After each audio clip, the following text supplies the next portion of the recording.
The topic of discussion for today's video is going to be Roflumilast cream, which is a phosphodiesterase 4 inhibitor. Hello dear students, myself Dr. Maddineni was watch the video till the end to know all the important points related to this topical preparation. So yes, this is a non-steroidal topical formulation which is going to have so many indications which are very commonly seen in dermatology practice. So the earlier topical agents which were used for those indications, they were having some problems. For example, the steroids. The patients fear steroids because they can produce atrophy and they can produce a telangiectasia, thinning of the skin. So all these are very big problems if the patient have to use the topical agents for longer durations. And also the earlier phosphodiesterase 4 inhibitors, like for example crisaborole, also had certain issues like producing pain at the site of the application. So here we have the solution Roflumilast, which was actually given as an oral formulation for COPD. So this was altogether a different indication in the form of Daliresp. But now it has been reformulated for topical usages in various dermatological conditions, like for example in the psoriasis, seborrheic dermatitis and atopic dermatitis. So we'll see all those things, and these are specifically called as Roflumilast responsive dermatosis because it is not only going to help in one or two diseases, it has various applications and various skin conditions because it will act across multiple inflammatory pathways, right? So what is the mechanism of action? You need to remember that this is broadly a phosphodiesterase 4 inhibitor.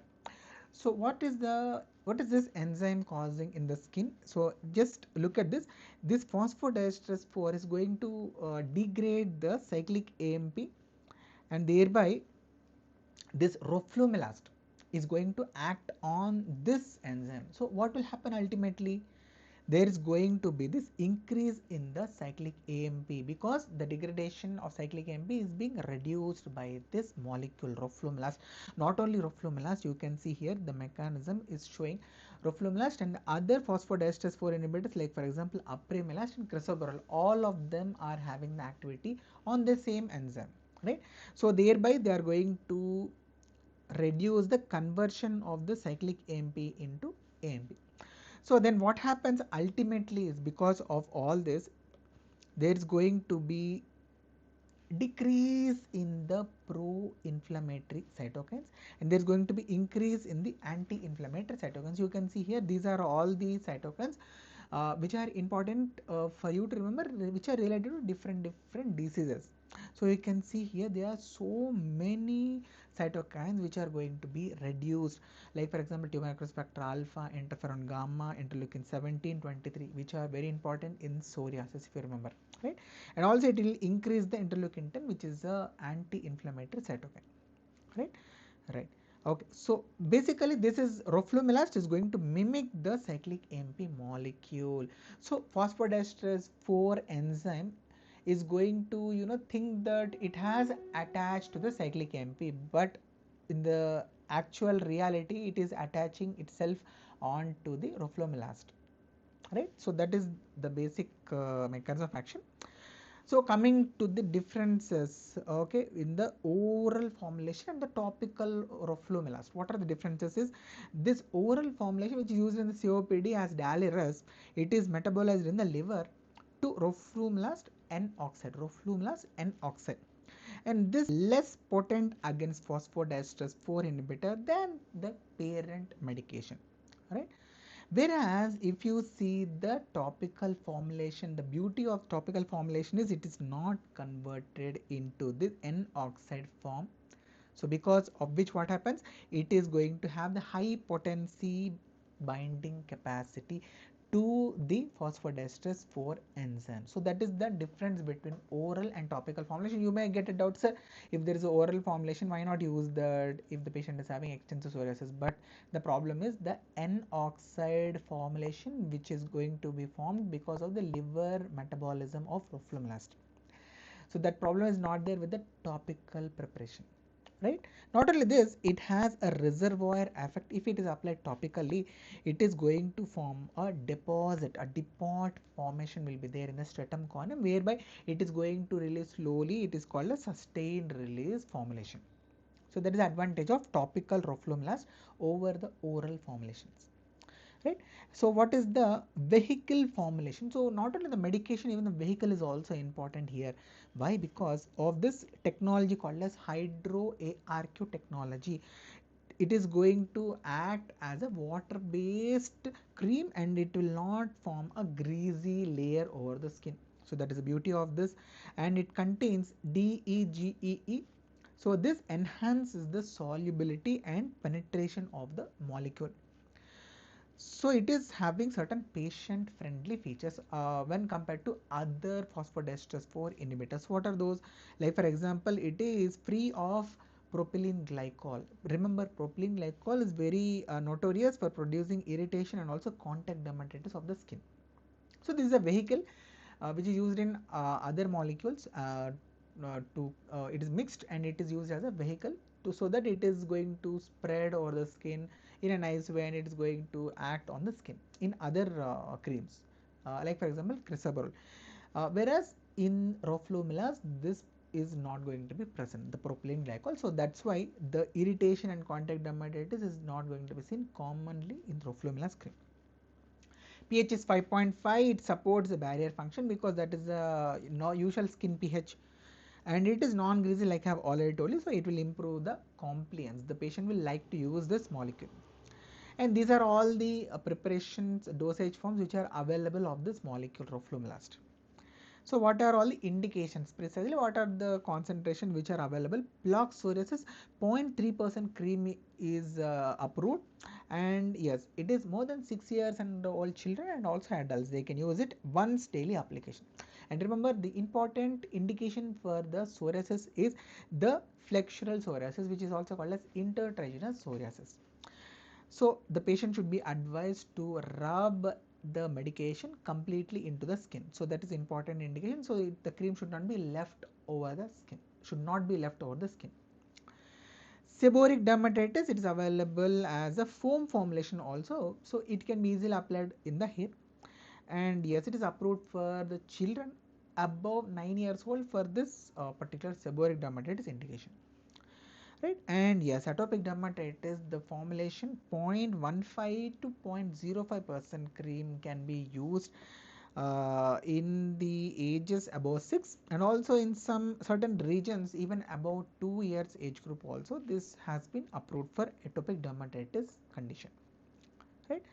So psoriasis, seborrheic dermatitis and atopic dermatitis. So these are the important indications which you need to remember. So what is the clinical efficacy? What is the data saying? So if the medication is used for psoriasis, it is observed that there is improvement in the itch within 2 weeks, and the skin lesions almost became clear by a period of 2 months, 8 weeks, right?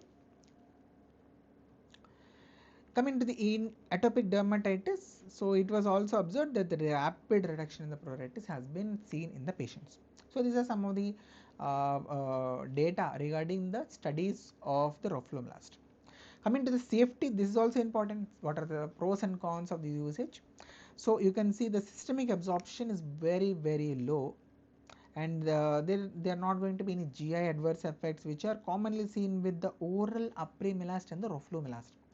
Okay, GI problems are very commonly seen in the patients. If you remember, in the whoever we are going to prescribe Apremilast to, right? Common adverse effects which can be seen with this topical Roflumilast. Okay, diarrhea. So it is very low incidence, less than 3% of the patients. Okay, headache can be seen. Application site pain. So remember, it is significantly less when compared to the crisaborole. So that is a point which you need to remember. It can cause nasopharyngitis. So these are some of the points which you need to remember, and overall it is having very good tolerance, and it does not have any steroidal adverse effects like for example skin atrophy or telangiectasia, or for that matter HP axis suppression, which can be seen which can be seen with the topical steroidal cream application also, if the patients are applying for a huge surface area, body surface area. So what are the contraindications and what are the usage guidelines in the special population? So remember, the contraindication is if the patient is having moderate to severe liver impairment, then yes, strictly we should not prescribe Roflumilast, and it can cause hypersensitivity in certain individuals. It is known already in the trials during the studies. And pregnancy lactation, be very careful because it's a new molecule, studies are not much, data is not much, so safety is unknown. Even the lactation also avoid, better to avoid this medication. And the pediatric age group, like we have already seen, the age group above 6 years and some certain areas even more than 2 years also it is approved. So these are some of the differences between the Roflumilast and the other medications. So you can see oral Apremilast and Roflumilast. So here you can see the topical formulation, it has definitely advantage because it will not convert into the N-oxide formulation like I have told you, whereas in the case of the oral formulation there is going to be this N-oxide formation, right? And yes, topical formulation like I have told you already, this is less potent inhibition when compared to Roflumilast. So Roflumilast is superior, it has 25 to 300 times more potent action when compared to crisaborole, right? And it is very much tolerable and less burning and stinging sensation when compared to the crisaborole, where there is going to be pain or burning sensation or stinging sensation wherever the medication crisaborole is used.